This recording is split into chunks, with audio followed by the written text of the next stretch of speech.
Hello, everybody, and welcome once again to the Tuesday Night Music Show.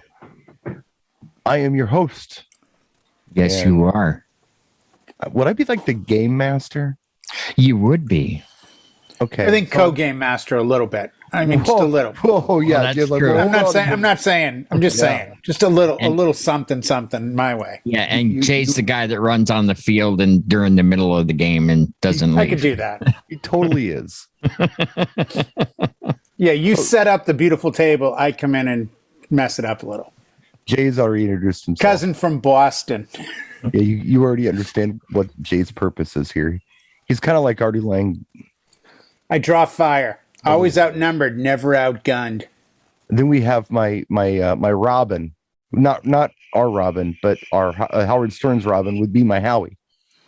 Would be kind of like my Robin. He's also our superstar producer. He is our engineer. He is our resident tech guy. Robin, the other Robin would be our resident tech girl, and she's behind the scenes. She's here, but you can't see her. Yes, this is true. Here in spirit. Thank you to all of you, and thank you to our audience for tuning in. Now, being the Tuesday Night Music Show, we're actually going to talk about music tonight. Oh, no. I have 3 different things I'd like to touch on. And Jay's privy to these things because he did call me earlier, and he gave me a suggestion. I would like to do his suggestion in the third part of the show. Yeah, I think it'll be cool. I want to do 3 segments tonight. Yep. And the first segment, I gave Jay some time to think about this. And I don't know what he's ultimately come up with. But Howie, I don't know. You probably saw my video, so you probably kind of thought about it too. I'm thinking, which video? Well, I was on social media the other day, and I saw the assumption that everybody saw this. Well, Howie usually is pretty supportive of me. I knew Jay didn't see it, but Howie.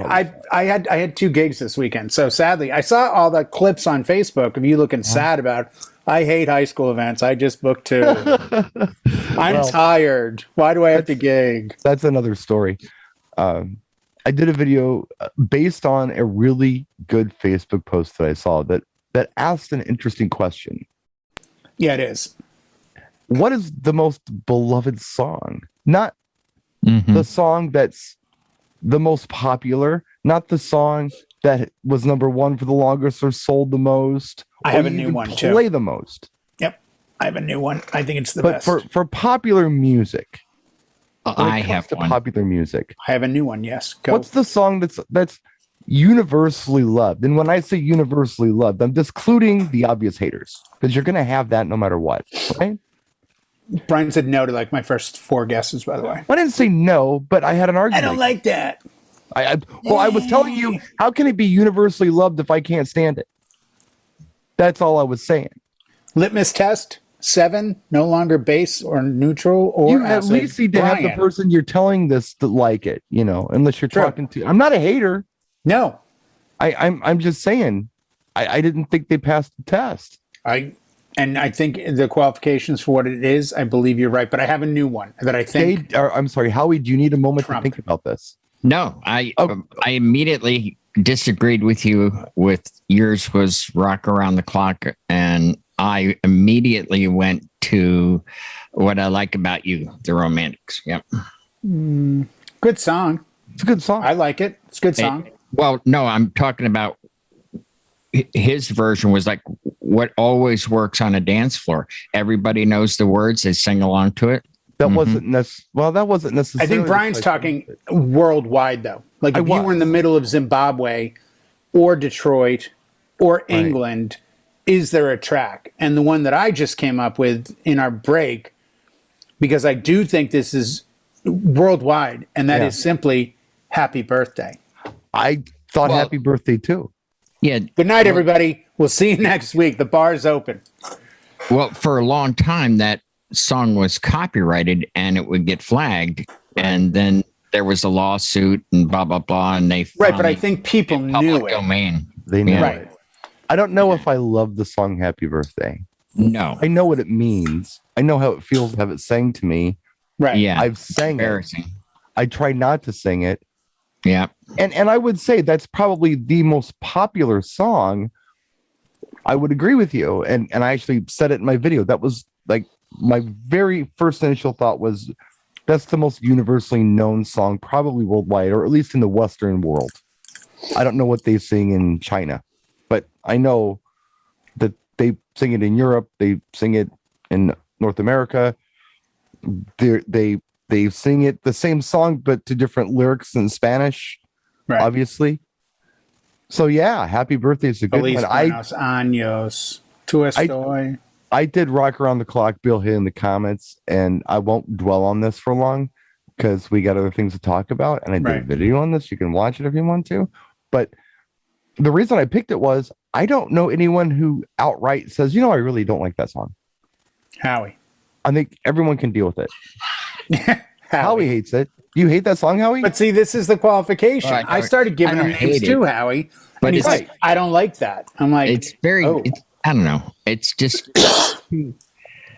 I don't know. It's too commercially dated for me because everybody has used it to reference. Oh, you hear that? Everybody's in 50s garb. It's a 50s movie or it's a 50s commercial. And I thought Stairway to Heaven at first. Mine were like very quickly Unchained Melody, Stairway to Heaven, Rock. There are signs in music stores that say do not play Stairway to Heaven. Because everyone knows it. Yeah. Because everyone plays it and they don't want to hear it anymore. In a guitar store, maybe. Well, if you want to go way, way back, I would say you would have to look at something like Beethoven's Ninth. But they're not dun, dun, dun, dun. universally loved today. They're classic.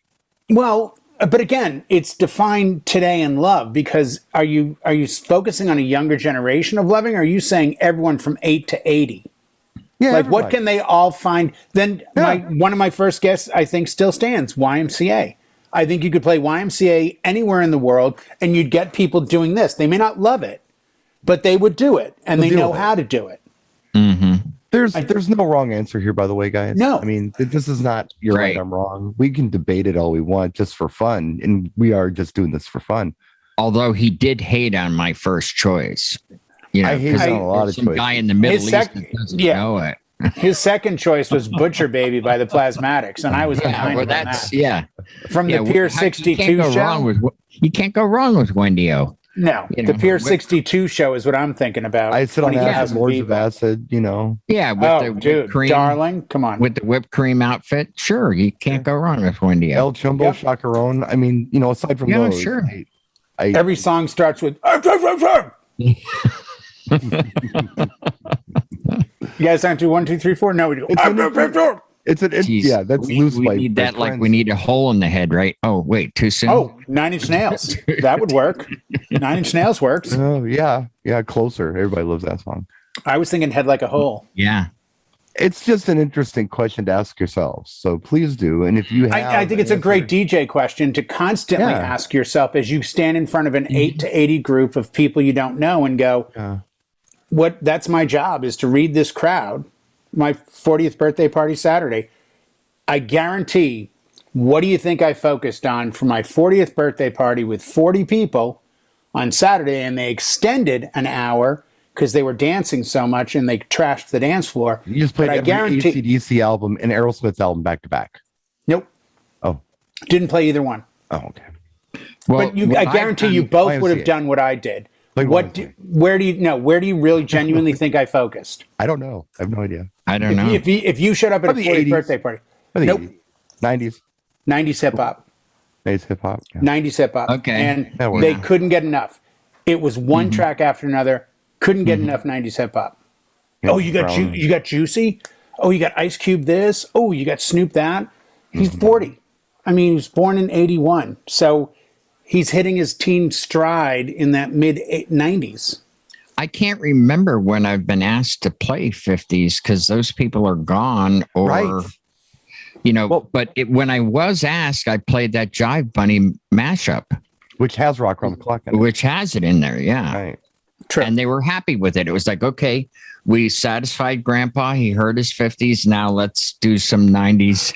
Yeah. Well, now let's do 9 Inch Nails. The reason I thought of that song, and I talked about it in the video, I haven't played it in a while. I just Rock Around the Clock. I couldn't tell you the last time I played. It's been a long time, but I think I'm going years. to play it soon because every time I go to a quinceañera, and I've been to several, they play it. And they play Rock Around the Clock in Spanish or in English? In English, the version you know. Oh, and wow. It fills the floor.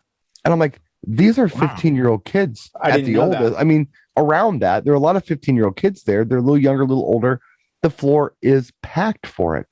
This is a Latino audience, and they're digging it. I have another friend. Actually, it's a mutual friend of ours, Jay, Chris Bedke. Yes. I remember Chris telling me that he did an Indian reservation, a Native American reservation out in Cali somewhere near, I think, what do I want to say? The lake that is dead. What the hell's it called? Salton Sea? Salton. Yeah, near that. Yeah. Somewhere. And he didn't know what to play, so he was playing hip hop and stuff. And some kid came up and said, "Can you play 50s?" And they were geeking on Elvis and Rock Around the Clock, and they were young, but that was their joint. Wow. So I'm thinking, okay, all ethnic groups are kind of digging it. So let me think about what's going on in the song. Now I think about it, it's rockabilly, it's country, it's R&B, it's definitely rock and roll. Yeah, it's danceable, and it's got a good upbeat. It's got like 20 hooks in it. Yeah. Maybe this is the song that's the cheat code for any audience that's in front of, like literally any audience. I can envision, I don't know that it happened, but I can envision AM at midnight dropping that track. Oh, yeah. All day long. That's something he would do. Would go nuts. Yeah. So, again, I know he dropped Chubby Checker the Twist at like 2 in the morning at Pure, and that was the deal breaker. That was the management comes running out with like, there's no way this is being played, and the entire crowd lost it. And then it was like, we'll give you the $1 million. Yeah. Right. Okay. Right. You're that DJ that can make a crowd respond because he was as much on the floor as he was in the booth. Yeah. And that's an old Danny Tenaglia thing. When I saw him kill it in Miami, he's like, always keep one floor on the dance floor and one in the booth. Always know what your crowd's doing, or else you can't really DJ for them because you're not DJing at them. You're DJing right. Yeah. I just thought it was interesting because I know the song. I don't hate the song. It's not my favorite song. Right. Right. But I know it, and if I hear it, I might bob my head.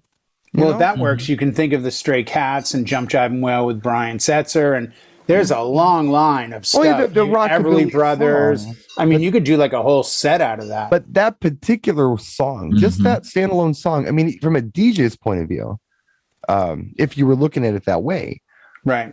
I think it covers most grounds. I can't really think of a single audience that would hate me for dropping it in somewhere.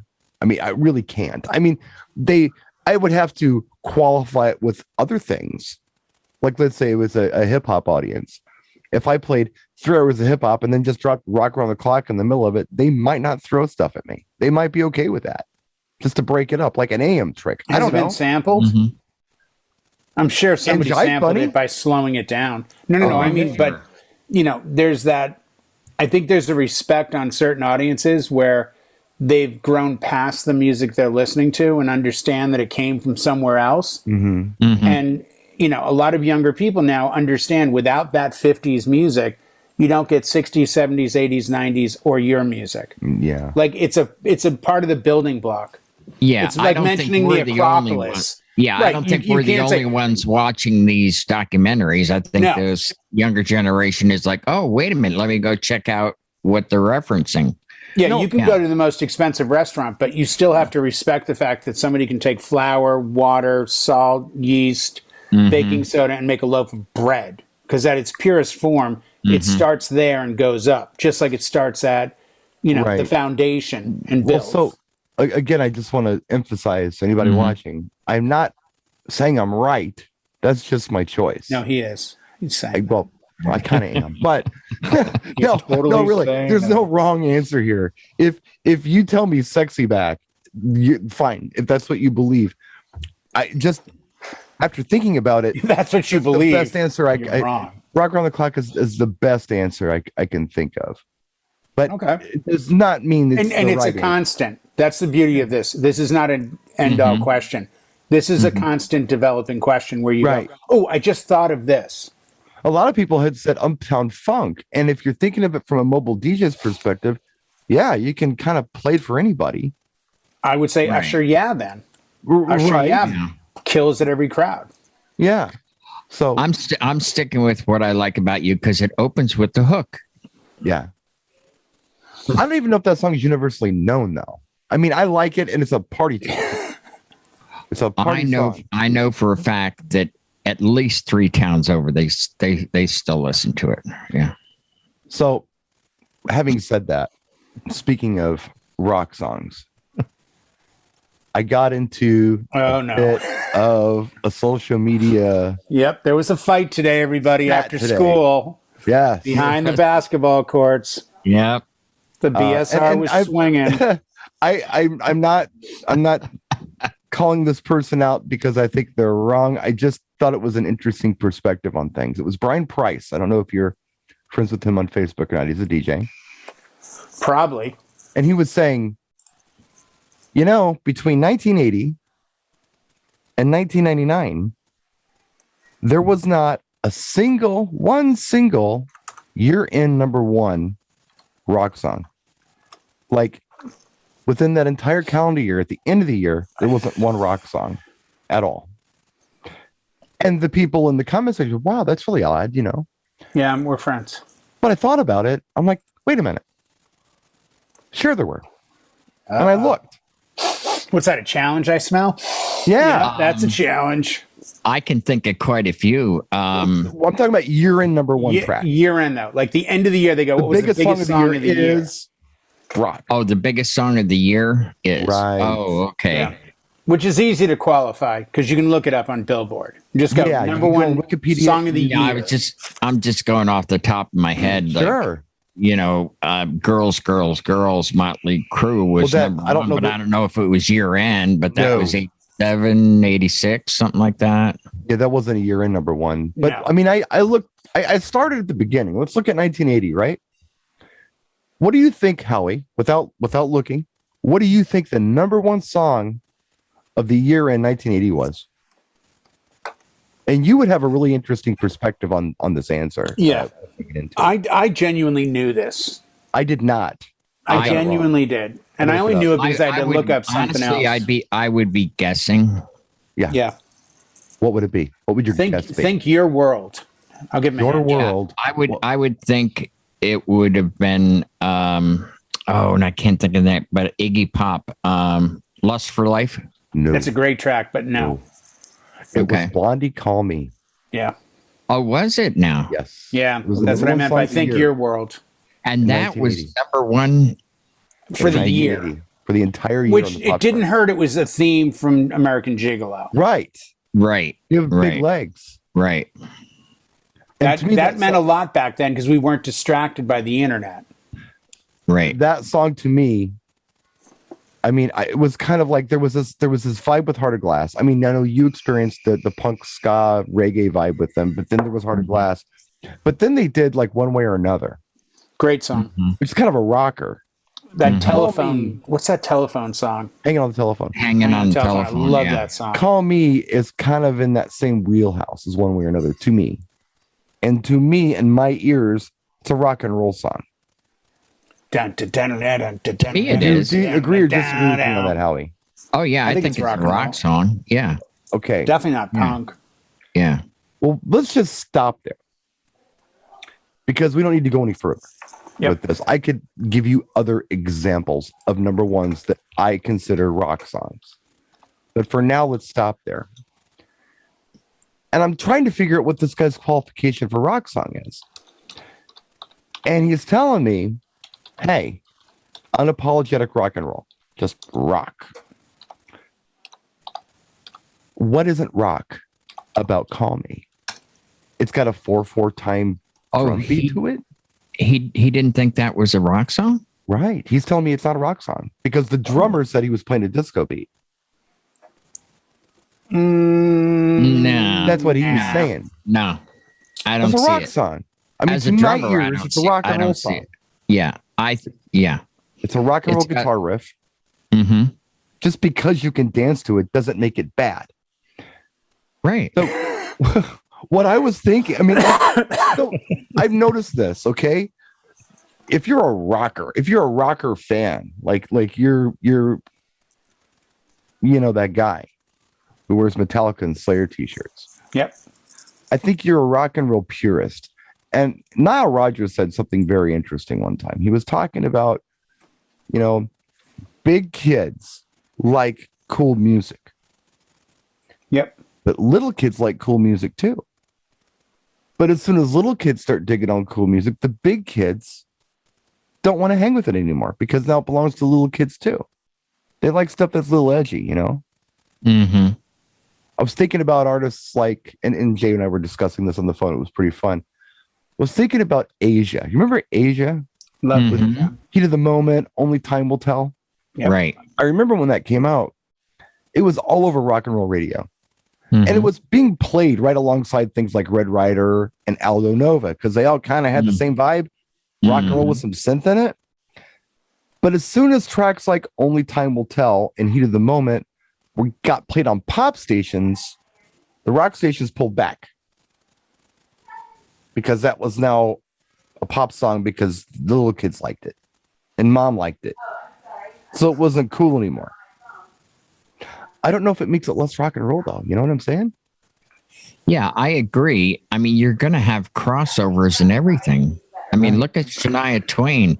She was country, but she hit the pop charts. Man, I Feel Like a Woman. And, it was brilliant marketing on Mutt Lange's part, where he marketed to country and the pop charts and made a fortune. Well, he did that with Bryan Adams. He did it with AC/DC. He did it with Def Leppard. Pour Some Sugar on Me was a country hook.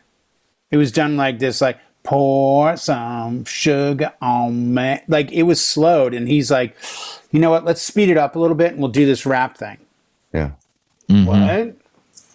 No, by the way, I'm looking right now at every #1 year-end song on Billboard. 80 and 99. Oh, I'm starting in 46. And just a quick aside here, I think we're going to get a lot of hate mail from the folks down south from the country from your. By the way, Look Away by Chicago is 1989. I don't even know that song. I'm just talking about your impersonation, your affectation there. So like, it was after that. I'm sorry, but when I worked with Tim McGraw on Faith Hill, that was the affectation that he had taught me. Well, I remember vividly. Boots up. Vividly. Hey, that dog won't hunt. I mean, hold on. Does this look more manly if I do espresso, coconut water, or lightly? I had a conversation years ago in Vegas with Cupid. Cupid Shuffle Cupid. It was just him and I. Mm-hmm. We were in a green room. I was talking to him before a show, and he was talking about VIC with Wobble and stuff, and how he really didn't want to have this line dance song. And I had said something about, how do you feel about your song, which is very much an R&B song, becoming like a pop standard? How do you feel about that? And he looked at me and he laughed. He said, look, I don't care what anybody tells you. I don't care what any rapper or R&B artist tells you. The goal is the pop charts. Mm-hmm. R&B charts, nothing. You can have an R&B hit and you're not going to make any money. You make your money when you have the pop hit. So no matter what anybody tells you, how real they are, keeping it real they are, everybody wants a pop. Yeah. That's the goal in the music. They want Hot 100 #1. You don't want an R&B hit. You want a pop hit. Yep. Mm-hmm. So, it was cool to hear it from an artist who went that way. Mm-hmm.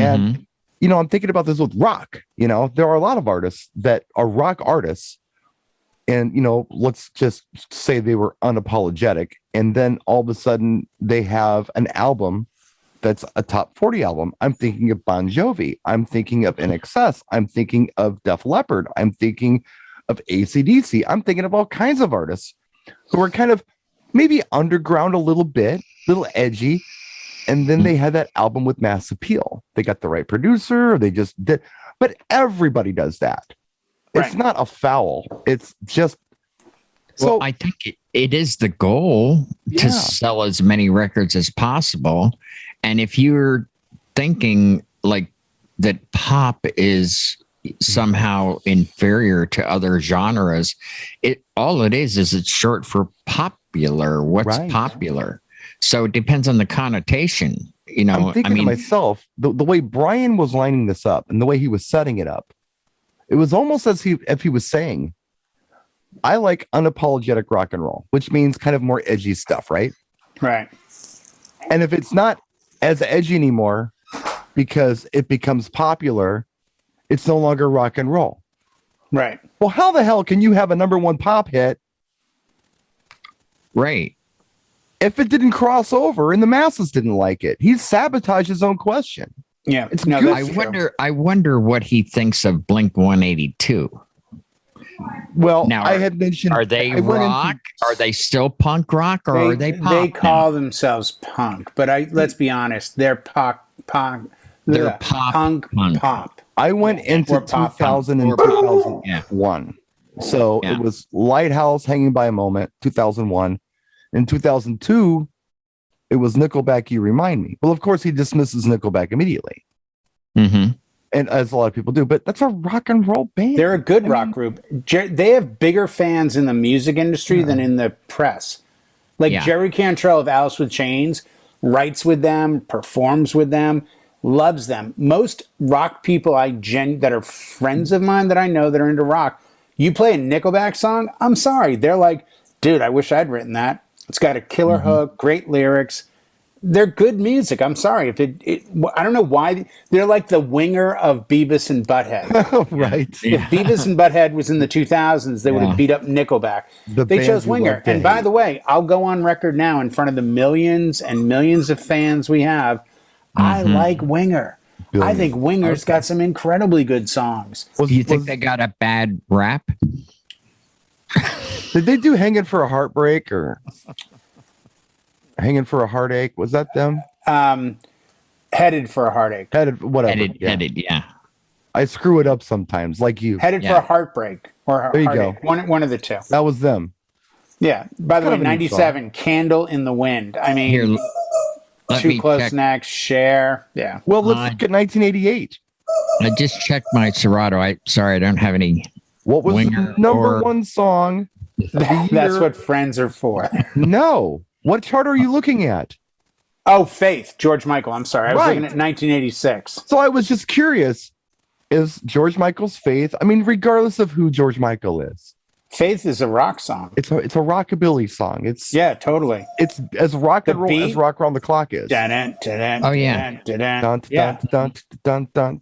It's got country. It's almost like a roots rock song when you think about it. It's almost got that whole Tom Petty. By the way, the only rock group I can think of that could sell a stadium out today that's never even charted, I can almost bet they've never charted past number 50, would be a band like Iron Maiden. They've made a career out of not making charts. Even Metallica charted. Metallica had a #1 album on release when they changed Billboard changed the album sales to pre-sales. So you had Skid Row had a #1 opener, Metallica, Pantera, all the metal bands got their #1 the week they released because the pre-sales were so hard. Guns N' Roses, all these groups. But I mean, you know, his point about the 80s, they're the big bands of the 80s.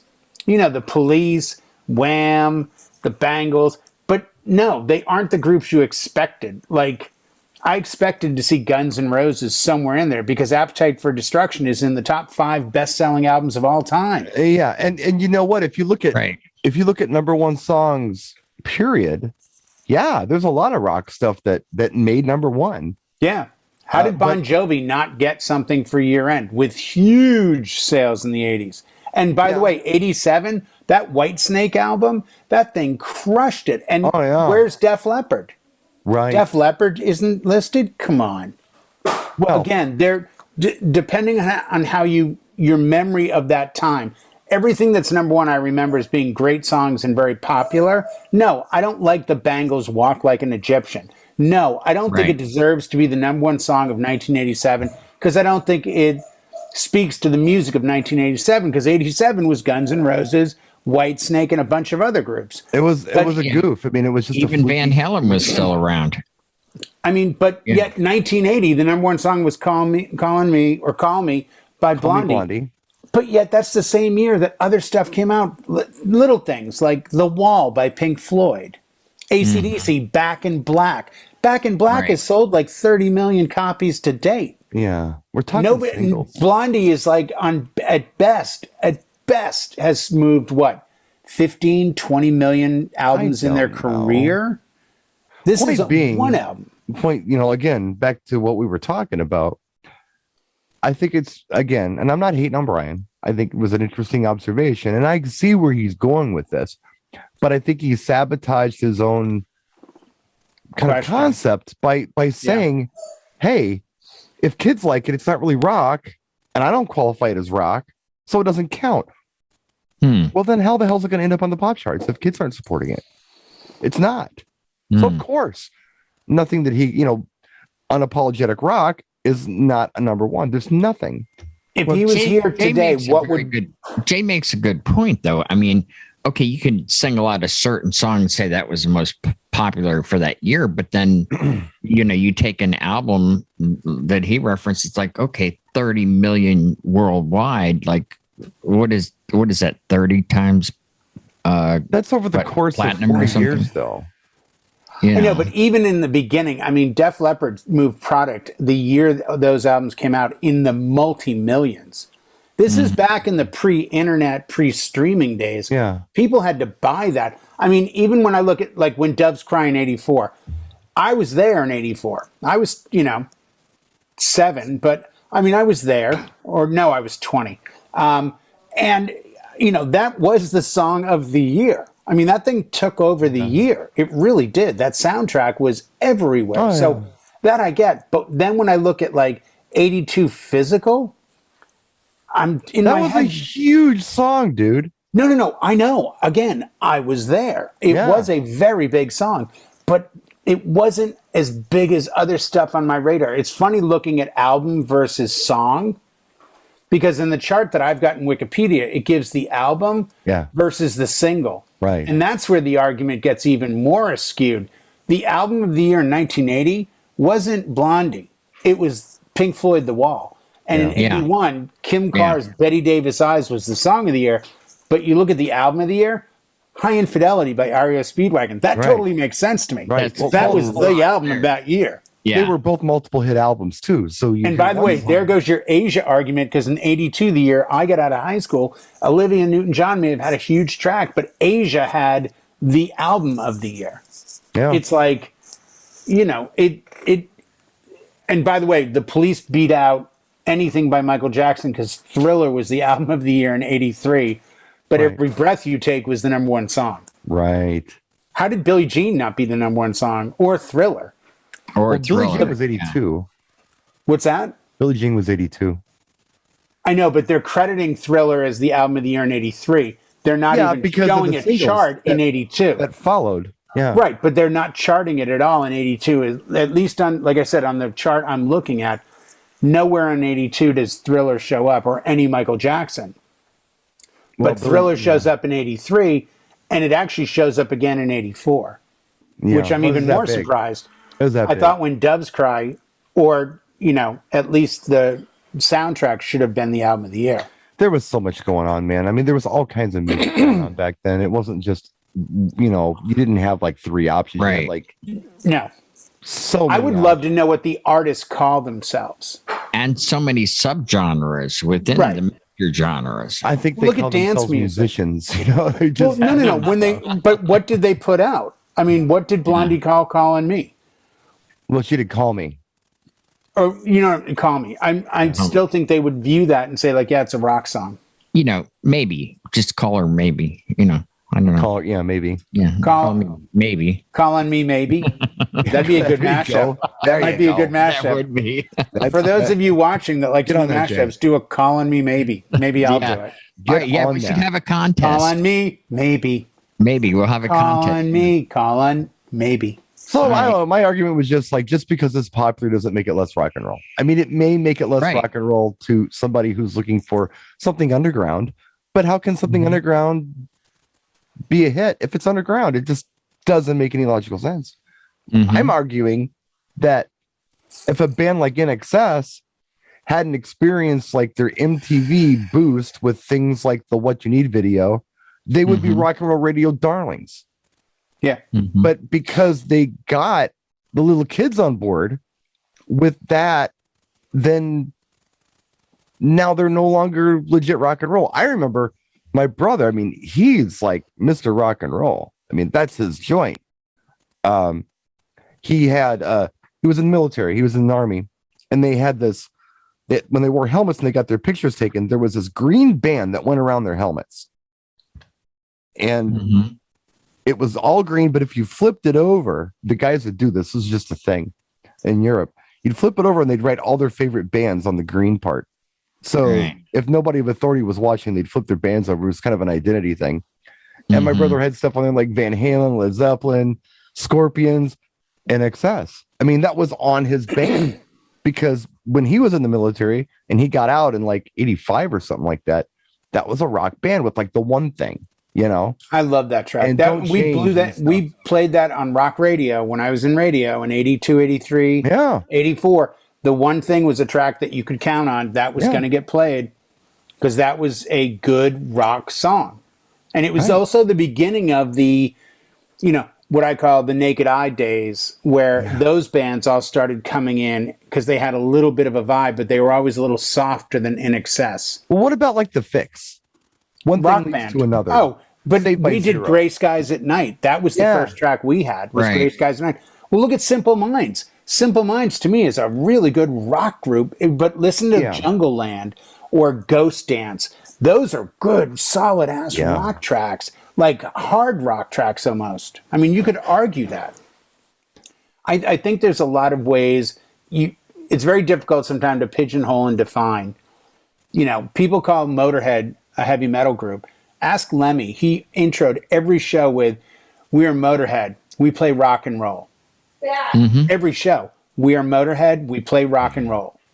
Yeah. That was it. And then the show would start. And if you asked him, he was in a bunch of rockabilly groups. He was with Slim Jim Phantom of the Stray Cats. He had a 4-piece that he used to play in LA all the time because he loved all that stuff from the 50s, all that rockabilly. That was where he came from. His great quote of Lemmy is, "I'm so old, I remember before there was rock and roll." When you listen to Mary Jean Clooney and, you know, the Perry Como and before Elvis and before Buddy Holly and before Bill Haley. And he liked rock and roll. And that's what he called it. It was very simple. He was not heavy metal. He was rock and roll. He wasn't punk. He played rock and roll. No, I remember. I don't think the artists set out to, you know, pigeonhole themselves. That's the critics in the various magazines like Billboard and Rolling Stone that made these into subgenres. I think they went out and said, "Hey, we're going to play rock and roll," and they're like, "Well, we have to give it a label." Yeah, but that's the only way to become famous, don't you think, Howie? The Ramones never got famous in their own career. They never changed because they didn't change. No, they didn't. Motorhead didn't get famous in their own career because they didn't change. Right. Certain artists and bands stick like absolute glue to who they are and what they are, and they won't waver. And that's why they're so respected. I know more people, and I do it as a bust. I'll see somebody in a dope Motorhead shirt, and I'm like, "Oh, what's your favorite track? About what?" You know, that's another show altogether. But it's like the Ramones shirts. Like, name a, you know, you don't have to be a fan. It's kind of like what we were talking about last week a little bit with these artists. And I've said this before, and I don't know how well received this is by the masses when I say it, but it's how I feel about things. Like a punk act can't be punk after they get good. They have to be something else. I think it's when they get popular. Well, no, when they can learn to play anymore. Punk to me is we're kind of experimenting. We're not sure what to do. We're just making music with what we have.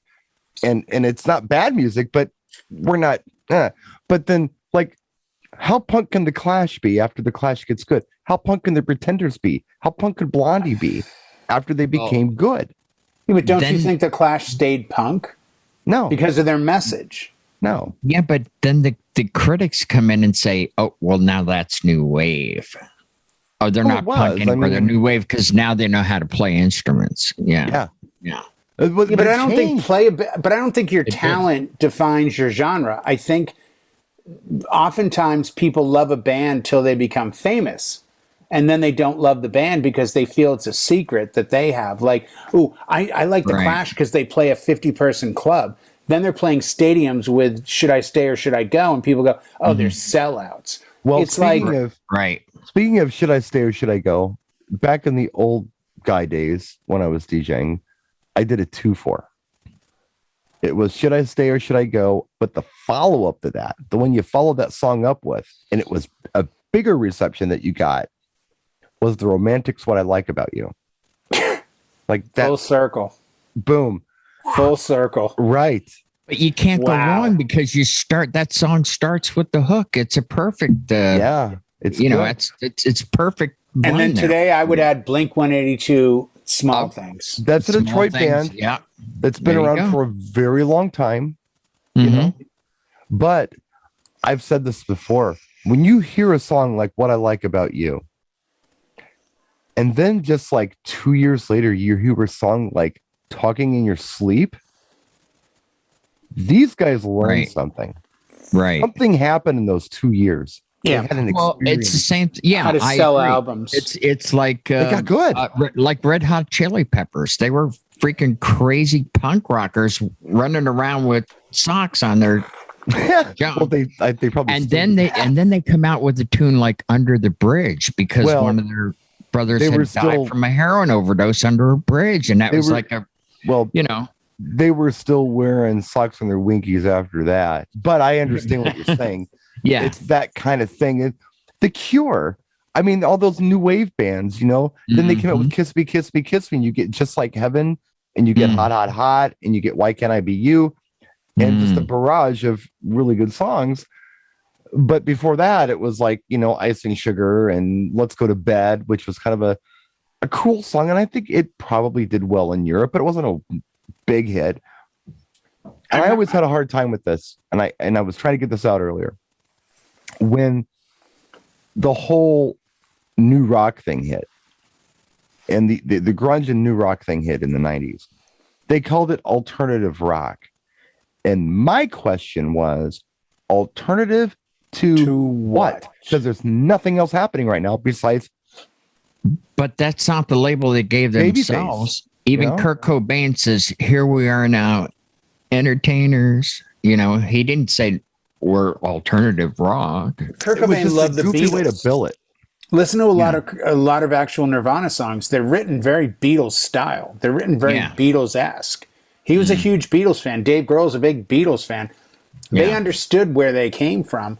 And I'm convinced in my world of metal from the 80s, alternative rock was there, Brian, just like any other press release to say this is alternative to the big hair stuff that you've had for the last 4 or 5 years. It's just evolved. That's what it's always done. It was. We called it college radio. Initially, Nirvana was a college radio. But if it's on the charts, how can it? But that's the thing. They crossed over. Yeah. REM got famous from being a college radio band, and then they would tour colleges because that was a thing back in the 80s and 90s. You could tour and just play colleges because college kids were too cool to listen to this. They were like, oh, we just heard this new band called Rage Against the Machine, and we like REM, and we like Dinosaur Jr., and we love Sonic Youth, and they were rebellious, and that was the music of the day. So it was alternative to, I think, top 40. And then I always said it was alternative to good music because I remember going to alternative clubs, right, in the 80s. And you know what alternative meant? It meant dance music. Yeah, it meant the dark gothy side. It was alternative to what was charting in the U.S. Right. So but it was primarily dance music. Yeah, we got an REM song here and there. Yeah.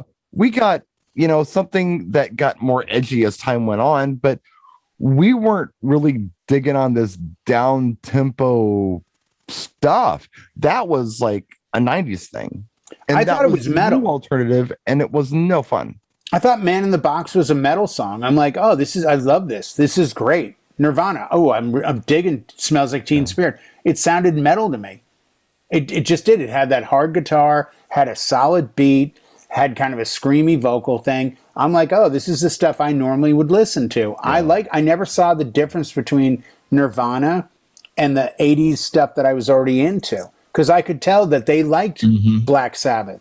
You could hear that stuff going on. Right. Then I got into Husker Du, and I was like, wait a second, now Nirvana is starting to sound like Husker Du. Oh, let me go back and see who else I should listen to. Right. Well, you were an unusual person in that regard. Well, but they're fed. Music is like food you can't eat enough of. Meal. Right. But you can't eat enough music. And when you get a little that you like, you have to go past it and go, wait a second, what is this thing they're talking about, Robin Trower? Let me go check. Oh my God, this is amazing. Who was he into? Well, and I think that's what we need to do is constantly don't look at the bands you love. Look at the bands you love and who they love. Well, that would be Utopia. We'll see what happens. Well, and then you go, if you want to go further down the rabbit hole, Robin Trower, it's like, what band was Robin Trower in before he was Robin Trower? Oh, Procol Harum. Procol Harum. Whiter Shade of Pale. It's like, oh, I like that song now too. Well, you look at the fame of the 70s guys. Look at, Peter Frampton, the biggest thing in the world comes alive, but yet he used to be in Humble Pie. In Humble Pie, yeah. And that was a good band. Speaking of old guy stuff. All right. Speaking of old guy stuff. We're going to succeed. Stuff. I thought that for the remainder of the program, which is the word that old guys use to say show. All right. I'd let Jay go ahead and talk about what he wanted to talk about and ask some questions that he wanted to ask of us. Go ahead, Jay. I thought of this today because I was thinking of our show a couple weeks ago, and Brian came in. It was the fast show where Brian was helping his daughter, son-in-law with plumbing.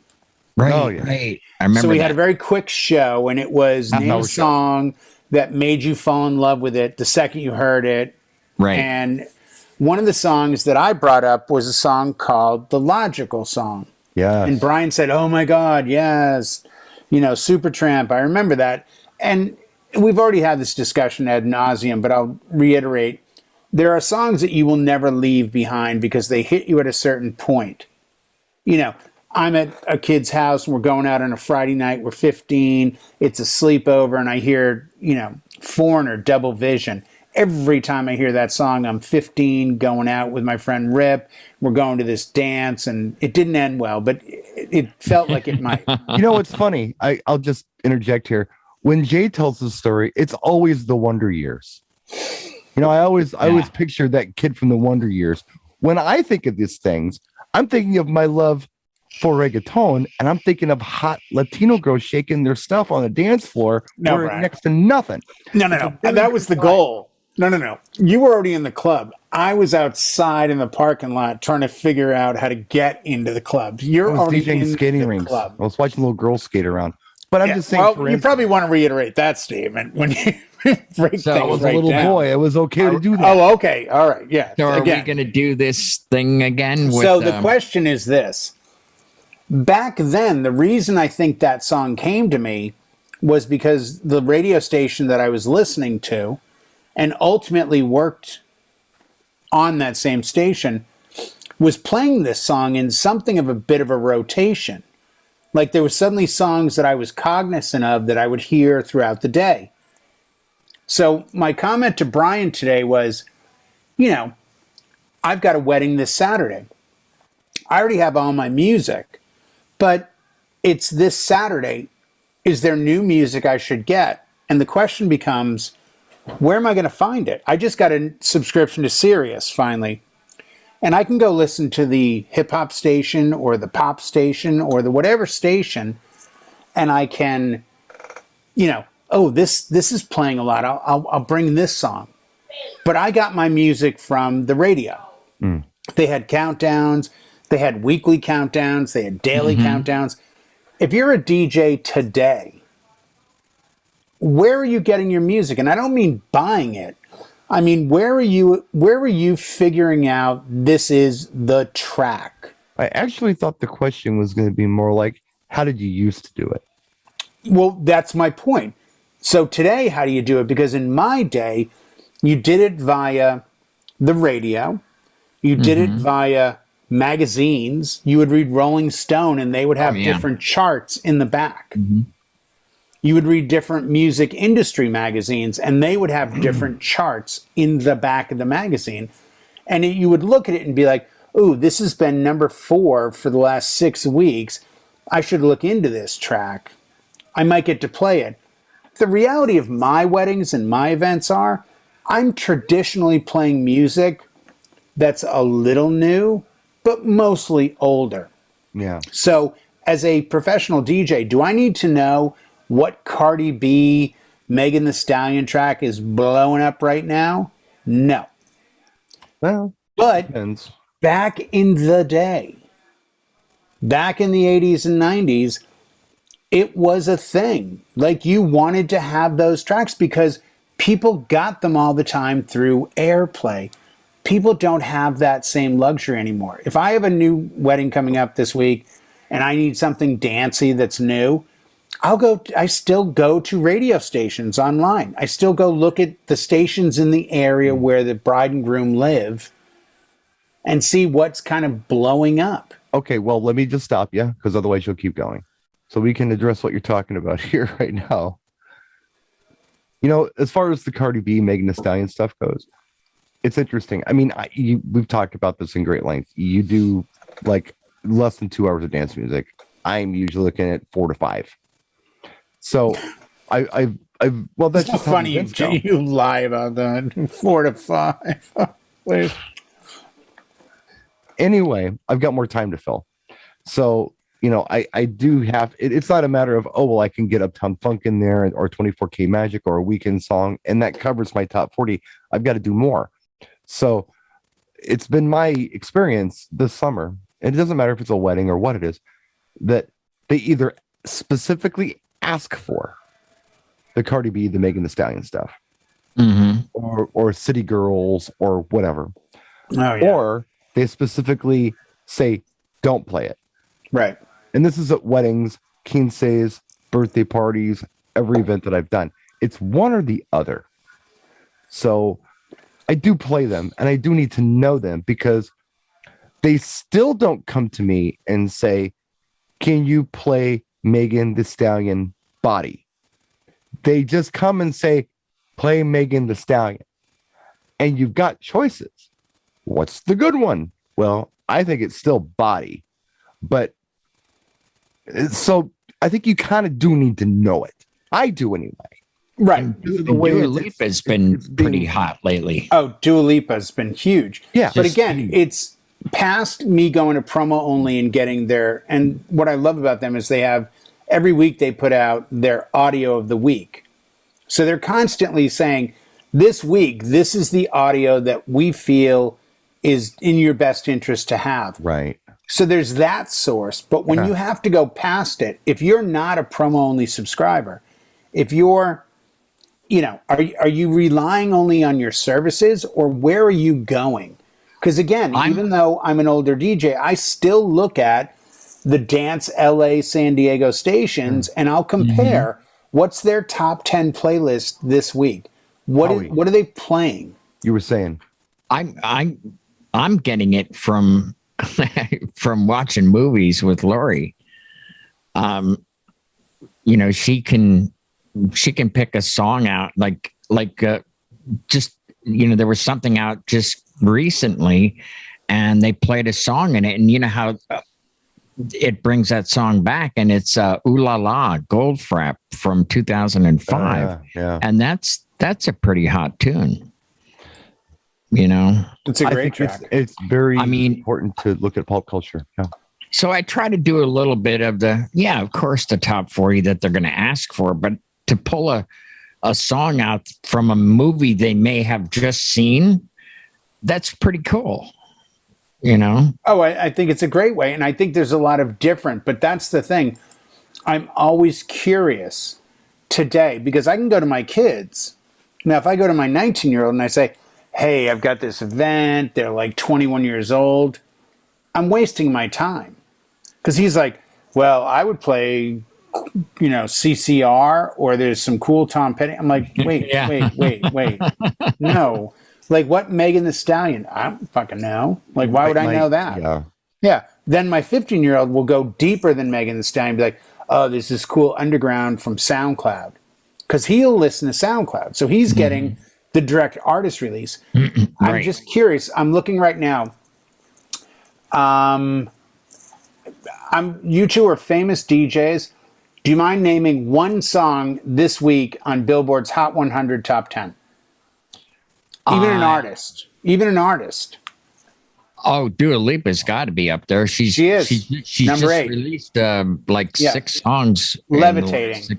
Levitating. In a nutshell, the top 10 is BTS, The Kid Laroi, and Justin Timberlake. Well, Justin Bieber's Stay, which is huge on TikTok. Which BTS song? Butter. That's what I thought. That's a big one. That's what I thought. Yeah, that's the big one. Ed Sheeran's on there. Olivia Rodrigo, which makes sense. Doja Cat and SZA. That's huge right now. Yeah, Kanye West. This one surprised me. Lil Nas and Jack Harlow. Jack Harlow's big, and Lil Nas's X is big, but I didn't think they had a track. Walker Hayes, that's a country track. And Kanye, that's the top 10 artists. I guarantee none of those tracks will be played by me for at least, well, Dua Lipa I've already played Levitating. And the rest of them, that's just top 10? That's top 10 Hot 100 this week.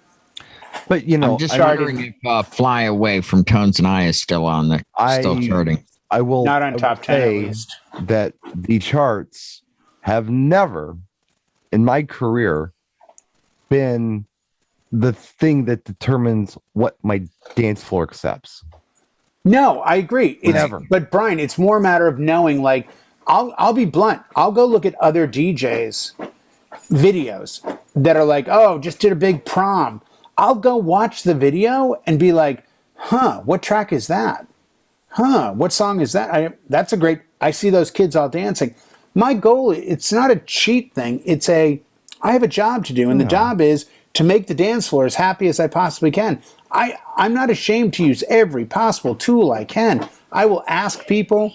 I will call other DJs. I will DM other DJs, be like, hey man, I got this event. I see you do those all the time. You give me a couple tracks, not give me the music, but just give me some names. Well, you know, like how in the 80s, Brian, how did you get music when you were doing club stuff? Did you ever talk to other DJs, or were you solely like, this sounds like a banger, I'm going to get it? Well, first of all, I will say that, you know, Howie's idea about just looking at pop culture, I think is good. Watching movies, you never know. It could hit or miss because a lot of songs come back and you think they're big. Sometimes they are, sometimes they're not. But at least you're aware. If somebody comes up to you and says, hey, you know, can you play something goofy like Redbone's Come and Get Your Love? You know why they're asking for it. And you can pretty much gauge if one person wants it, other people want it too. Right, but that Galaxy thing, I think that was an anomaly, don't you? No, because it happens all the time. It happened with Total Africa. It happened with Hall & Oates. It happens a lot. Yeah, but that was the entire soundtrack. You got to pay attention. That got press. Well, no. From that, the big takeaway from that, and it's still here and it's not going anywhere, was probably Brandy by Looking Glass. But I regress. What I was gonna say is TikTok is big, and there is a TikTok chart. Yeah, tell you what's hot on TikTok. Unbelievably, yeah. Maybe it's good to look at that. Oh, I do. But I'm just saying, for our audience's sake, I'm not telling you. Oh, yeah. You do a school event, trust me, you got to have the magic bomb. And if you don't know what it is, it's the TikTok dance where they're like, dun, dun, dun, dun, dun, dun, dun, dun. It's called the Magic Bomb by like Hog something or other. It's the song. As far as the Brian's going to need that the next 2 weeks, right, Brian? Yeah, well, Magic Bomb. Trust me. Drop it. Watch all of them do this. As far as the question that you asked me, which is, how did I do it back in the 80s? So, okay, I'm going to regress for a minute and talk about these 2 high school gigs that I've taken that are going to be coming up in the next month. I wouldn't normally take a high school gig because A, I'm 50 years old, and B, I didn't even like doing high school when I was in high school. I mean, if I really think about it, you know, back then. Yeah. Disclaimer, if you're one of Brian's clients, this really isn't the video for you. You should turn No, it totally is the video for you. Because I remember specifically being in high school, and I remember the mall tab before, hey, we just booked your school. I bet you want to do it. I'm like, hell no. So why not? So I want to do anything other than a school. I can't stand schools. I don't like the politics. I don't like the culture. I don't like anything about it. If you put this on your website as part of your ad campaign. No, I'm telling you, man, if you took everybody from my neighborhood, everybody who lives on my block, and put them in a bar and said, have fun, guys, we wouldn't have fun because we're too different. We don't like each other. How do you expect to do this at a school? Socially and culturally, schools are a freaking nightmare. So I don't want anything to do with it. I never did. So it's not like I'm an old man, don't want to do schools. No, I never liked doing them in the first place. I can't stand institutions. Don't like it. Don't like it. Their people are there because they kind of have to be. Don't like that. I don't want people to be there because they want to be. That's what I dig. Oh, this guy's, he's crazy. So the reason I'm saying all this is because you're asking me about music. I picked the weirdo stuff. Well, of course I had to get the stuff that everyone liked, and that was easy at the time because back then music was the thing. You didn't have much. Didn't have internet. Didn't have phones. Didn't have social media. Yeah, and you had like 12 cable channels. So music was a thing, and there was some really good stuff out there. So it was easy to know what other people liked. It was very easy. You could go to Walmart and look at, or Kmart at the time, I guess, and look at their album section, or go to the mall and look at their album section. You knew what was hot. You knew what people were buying. What I went for were the songs that I thought were like, wow, this is a really dope track. I don't think a lot of people know it, but I think they might. That's when I knew I was a DJ, because I could do that. It was almost like a tastemaker thing. They don't know this track, but I think they dig it. And I would buy things like Dead or Alive Youthquake, and people were like, what the hell is this? And then 2 years later, they all want it. Because I knew eventually they would want it. Right. But I will add this. And this goes back to what we were talking about with the new music. There's something that I do, and I still do it, and I don't know. I almost have PTSD from it sometimes. I don't mean to do it, but I get excited and I do it. It's that I overestimate my audience. So what I mean by that is I'll be playing for an audience and I'll know, hey, let's keep pushing. Let's play this great new track by this artist they love. And I play it and they look at me like I'm from outer space because they haven't heard it 50 times yet. Yeah. Right. Especially with weddings. If it was a club or a bar, it might be different. It was a younger crowd, it might be different. But I have a hard time with that. Or let's say that they're into disco. I had that disco party. Well, it was an Austin Powers party, but we played disco. Yeah. I had to keep that very avid dancing queen for a lot of the night when there was dancing. Because if I tried to play something that I thought, hey, this is legit, this is so much better, I'm going to hit him with something really cool. No, you overestimated over their heads. Yeah. I do it. It's like, okay, so what? Am I being punished for knowing things? And when can I get in front of an audience where this matters? Because I've got all this information in my head and I'm sick and tired of playing YMCA every week. Right. So, you had, I think you had that and you knocked it out of the park down at Expo at Beret. You had a dance floor and the tunes, I Shazammed them so that we can put it up. And they did not come up on Shazam. And you had people dancing to them. Well, I was kind of pandering at that one. That's pretty cool. I was kind of pandering at that one. And I had a big leg up. Everybody knew me. So that helped. If they didn't know me and I just walked in and did it, it might be a different vibe. So, what's Brian going to do? Oh, we like what Brian's doing. But it's like, what's this jerk going to do who's limped on stage just now that we've never seen before going to do? That's a different. Well, and in that environment, I think it is a little bit different. I think there's a certain, there's a level of respect and intrigue and this is different. This is going to be crazy. Yeah.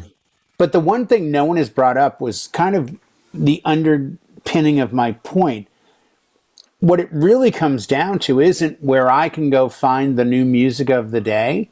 Because again, as I said, the top 10, 2 of the top 10 are insanely massive on TikTok. Stay by Justin Bieber and Fancy Like by Walker Hayes. I mean, like, if you go on TikTok, you can't go through 10 videos without hearing Stay and Fancy Like That. So I already know why they're there.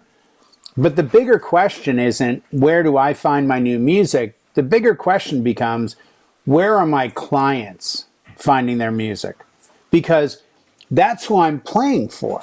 Yeah. I'm playing for the client. So when the client comes back to me, and, example, a couple weeks ago, they sent me 2 playlists that they compiled in Apple Music. And they sent me a link, and there was the songs they liked. That's how they did it.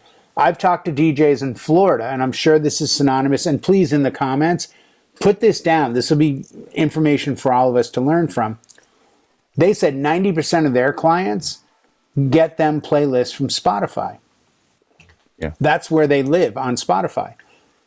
Spotify is not breaking all new artists the way that maybe Billboard is, or maybe they are in a way that Billboard isn't. And that's the query, because I want new music, but I guess I still kind of want it on the level where I like it. Like I said to the client the other night, she said something about, we want some new stuff, that crazy stuff. I go, as long as it's not WAP. I've never played that out live, and I don't ever want to. And she started laughing. She goes, you could hear. I go, I don't want to break my track record. Well, she goes, I respect that. I'll go back to what I said. She called me Keanu, which I took offense at. Well, she should have. Before we wrap the show, I will go back to what I said before, and I need to caution everybody out there, because I believe this is true. Do not let any of these charts dictate what you're going to have success with on a dance floor. I don't care how popular it is on TikTok or how much they want to hear it on Spotify. We are the programmers. We should know what's going on. If we just throw this stuff against the wall, you're going to have not a lot of success unless you can really pick it. And what I do, like what I did at the disco party I was talking about, if I push the audience too far, or I overestimate them, or I pick a track that really isn't the banger that somebody thought it was, they asked for it, I knew to pull back. I knew exactly what to do. And I think that's a skill that we should probably. But I would suggest, and I've always had good luck with this, going back to the Cavemen.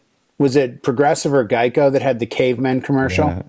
And they played, and I'll mispronounce the name, I'm telling you up front, Rykoscop. I know what you're talking about. The song was called You Remind Me. Yeah. And I would play that, and people would be like, oh man, I love this song.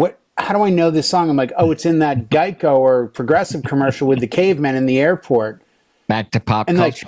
Like, I love that. But exactly, just like Howie said earlier, to his point, I'll take tracks from something. The other night in the driveway, if it was on Twitch, a couple times I played the Magic Bomb because I had some kids out there, and the second I did, they're all like, doing whatever they do. That's how it works. But I think sometimes to be in the pop culture and be reflective more as a mirror of what is going on and not really as a purveyor of it is what we do, because it gives us a certain sense of credibility, and it gives us a certain sense of, they get it. Like, I get shit on one side, excuse me, John, about TikTok being on it and looking at it and having a video on it or whatever. But on the other side of it, it keeps me aware of what's happening on that side of the music scene. I think I'm going to do a flossing video on TikTok. What do you think? And not the dance. I'm just going to floss my teeth. Oh, okay. You could do that. That's the beauty of it. The music never stops. It never ends. It's 24/7. You got to rap because we're at time. And that's why I started doing this. Like, yeah. You got to shut Jay up. That's the. No, I wanted you to rap. Like my rap is this. If you think music is popular out there, it might be popular at your event, but understand you still have to play and profile the group in front of you and play for that group, because that's ultimately the success of your event. Thank you, Jay. And on that note, I hope John doesn't fire us for another weird show. I hope you guys enjoyed it. My lawyer said my contract's good for 2 more episodes. My attorney isn't returning my calls. Thank you so much. I read Dewey, Cheatham, and Howe. Thank you, Howie the Rock, Dark Star. Thank you, Jay. P.S. Real quick, I got to do this before we wrap. If anyone saw my Twitch setup the other night, how amazing did the lighting look? All programmed by the man, Howie Darkstar. I thought it looked amazing. I had compliments from neighbors, my wife, family. We had guests over. They were like, the lights are all like moving to the beats of the music. I'm like, you can thank Howie Darkstar for that. And my beautiful wife, Michelle, always, whenever I mention it, for putting up with you. Howie, she goes, Howie Darkstar? I'm like, yeah, that Howie. No, I'm like the other Howie. 17 Howies I know. Howie from Happy Days. Yeah, no, not that Howie. Not the other co-owner of Arnold. It's Howie Darkstar. Yeah. Thanks a lot, guys. We'll see you next week.